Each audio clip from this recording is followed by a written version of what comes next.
Well, I'm on the farm today. It's kind of clouding up. Creek's running real low even yet, and they're calling for some rain, thunder showers, that kind of thing for the next 4 or 5 days. Model 350 John Deere rake and the 20-foot boom 50-gallon sprayer. I want to do a hay update for here in early October. I think today is the 3rd. I've got my sales book here and a drink. Massey Ferguson's right over here with the hardy 5-foot bush hog on it. I checked the fluids a little earlier. Everything looked fine. Let me see if it'll start. By the way, we'll take the drinks, put them down in that drink holder. I'm not sure that was the original purpose. See if this thing will start. Yep.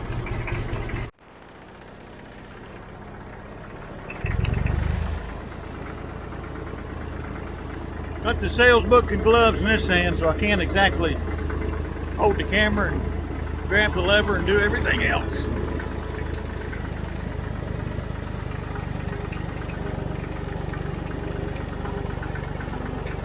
Tell you, it sure looks like it's going to rain, and there's moisture on my tires, and people have been cutting hay all week up here. It's been kind of a beautiful week, but I don't know. I just don't see how they get it dry. But maybe they are. I know I could make a nice cutting off this field, but I'm just not ready yet. I want to see a couple of hard frosts, and then I'll decide. Probably be late October, early November, somewhere along like that. And if I don't cut it, I guess it'll just be additional growth that, that'll be in the first cut. So one way or the other, the hay's going to come off this field. It just might be next spring.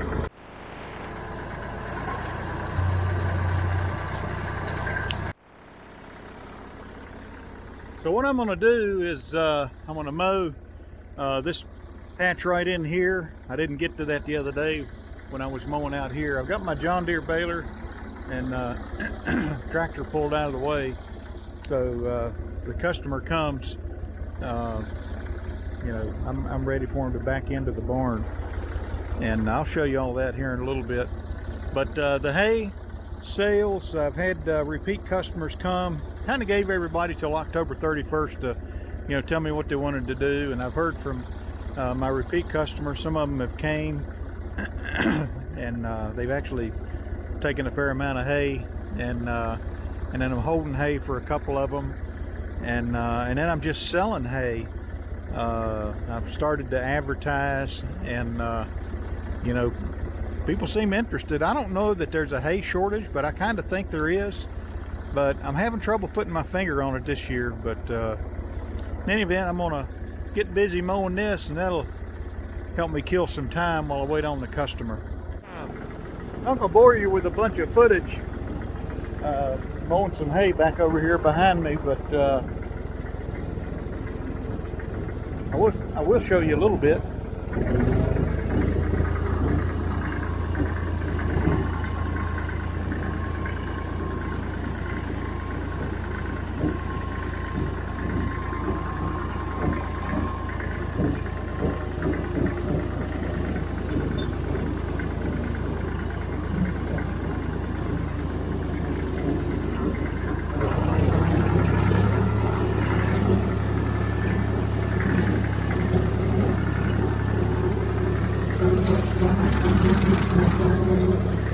I mow in first gear high range 540 PTO, which is about 1500 RPMs on this tractor. It's really nice. Alright, so my customer has come and gone. They drove an hour and a half to come here to get 25 bales of hay. An hour and a half. And I'm guessing there's going to be a shortage of hay this year. I'm getting a lot of hits on my hay, people inquiring about it. And of course, there's always the person, there goes some deer, there's always the person that needs 2 bales of hay for ornamental purposes, and we're too far. But right where those deer are running is my gate to this field, and I tell them you can only turn off onto the road that comes down in here one way. So I tell them the name of the road, turn off there, and make a quick right into the field through the double gate to the white barn with the green roof. And they drove right on past and across the creek, and there's a house on the other side. A family lives over there. So they had to turn around and come back. John Deere, got the John Deere parked back in here, and just kind of lay my sales book and some other paraphernalia up there and gloves. And what I'm gonna do next is I'm gonna get on this Massey Ferguson here and try to finish clipping this field. It just feels like it's going to rain, and then I'll get on with the hay update. I'll be back in a jiffy. I mowed about all I'm going to mow right in here. I got a couple little strips going out through here, but I got some other fish to fry today, so before it gets dark. And I want to kind of get on with our hay update. So let me park this tractor, and I'll go in the barn and kind of talk about what's going on.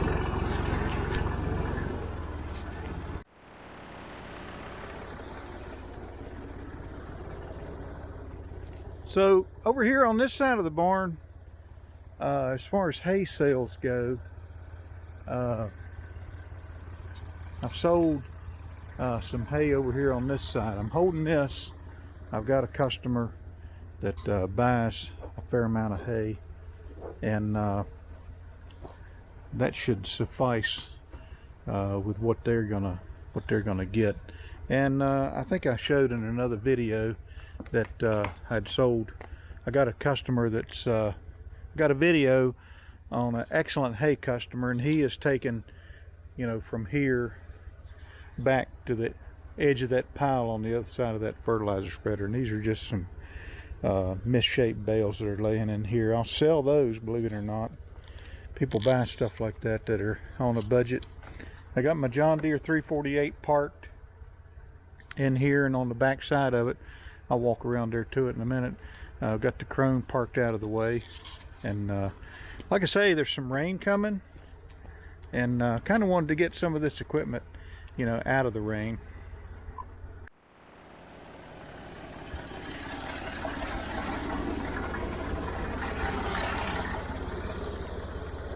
While I've got the bush hog on the Massey, I'll kind of go into some of these areas. There's some autumn olives that have been pulled out of the ground laying down in there, and I'll mow around as much of that stuff as I can, but I prefer to wait until we get, again, some hard frost, because there are some fortifications of yellow jackets in there that I prefer not to disturb when they know the end is near. They seem to be temperamental this time of year.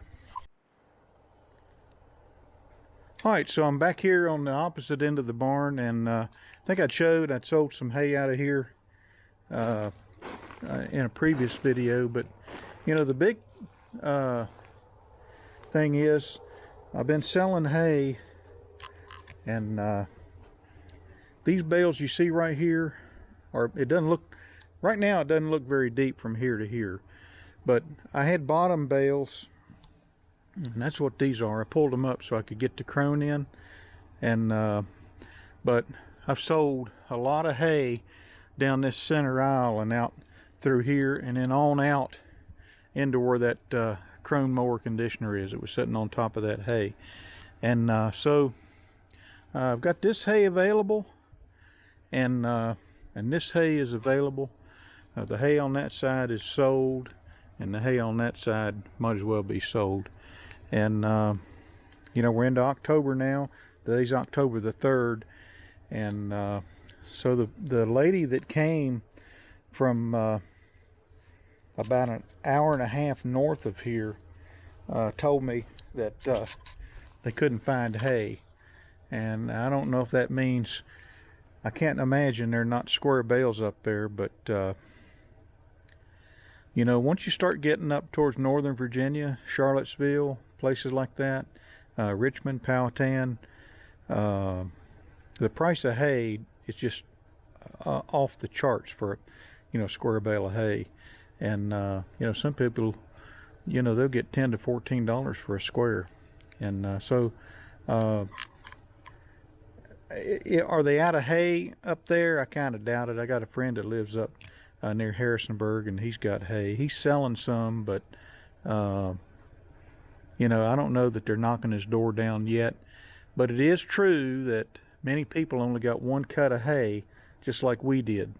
And so our yield is down significantly from last year.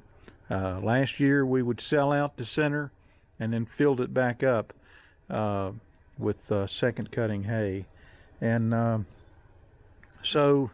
but we've got our hay marked down, you know, back on this end, especially because this is some of the hay that went the latest, and it's kind of overripe. The hay up there in the corner is really good hay. It tested out really good, and the hay over here in this corner was the same way. But this stuff back here, I mean, it's good, clean, weed-free hay, and it looks all brown.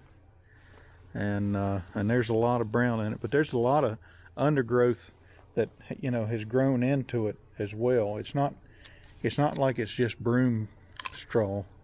There's a lot of green, basically second cut undergrowth that came into this hay. And so hoping to sell this out. I'm going to try to sell all my bottom bales this year and get those things out. Some of them are getting kind of spongy from being walked on for a year or 2 or 3, and I'll be marking those down. If there's truly a shortage, people will buy them, you know, because I mean, if a bale of hay, you know, is selling for $10, you can imagine if you got that marked down to a couple of, you know, $2 or $3 a bale, you know, somebody will buy it and they'll feed it to their goats. And, you know, somebody will buy it and feed it to their horse. So that's that's kind of what's going on over here in the barn. I pulled my crone in here, took it off the big mast and pulled it in here out of the weather. And I need to clean it up. I'll probably pull it out again and clean it up. I'm kind of hoping that we'll get a second cut off the off of our east field, which I'll show you here in just a little bit.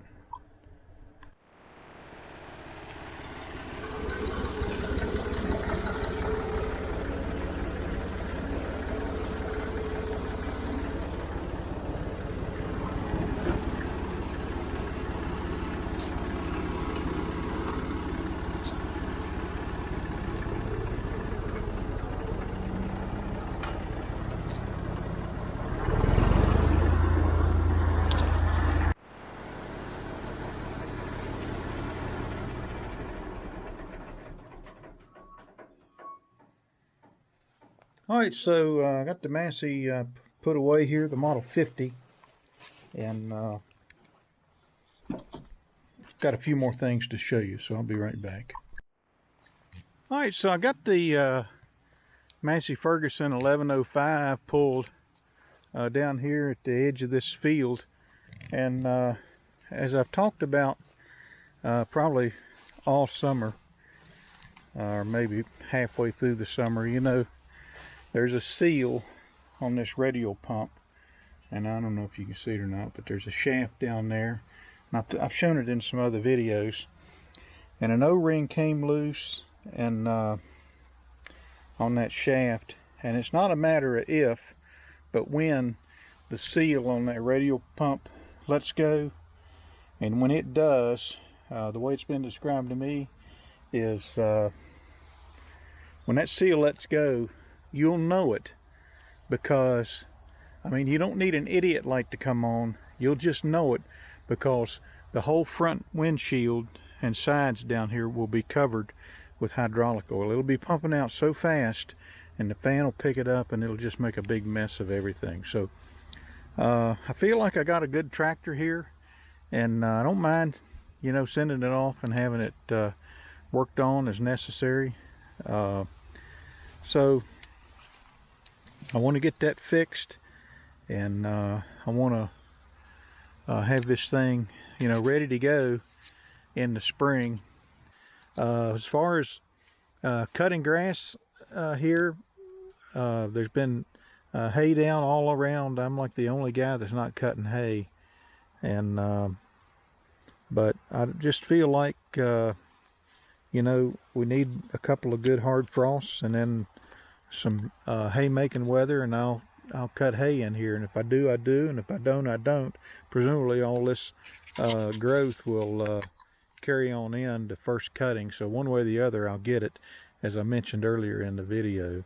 And but next week, you know, they're calling for, you know, rain and showers and thunderstorms, and temperatures into the 70s, you know, really for the next 10 days. I don't really see a hard frost in October yet, which kind of surprises me, because a lot of times we have them around the 1st of September, around the middle, late September. And so it's definitely warmer. So my reasoning says wait it out and get as much growth as you can, and then when you do get the, you know, the heavy frost a couple of times, and then, you know, the grass is dormant and it's all set with nutrients in the roots, you know, for the winter, then come in and take it, and then you get it all. So but it's not a deal breaker if I don't make hay here. It's just not a deal breaker. You know, we've had a pretty let's just say that 2021 as a haymaker has been right interesting, not just for me, but for a whole lot of people, with the weather, how it's been this year. And so we're just glad that right now our hay season's over. But, you know, I'm like the weather guessers, I reserve the right to change my mind. And this field in particular, I would be interested in cutting, but we'll see. So that's kind of the early October hay update, and might come back in late October, certainly be one in November, and just videos ongoing from just little things that we're doing from day to day. And that's about it. We'll talk to you later.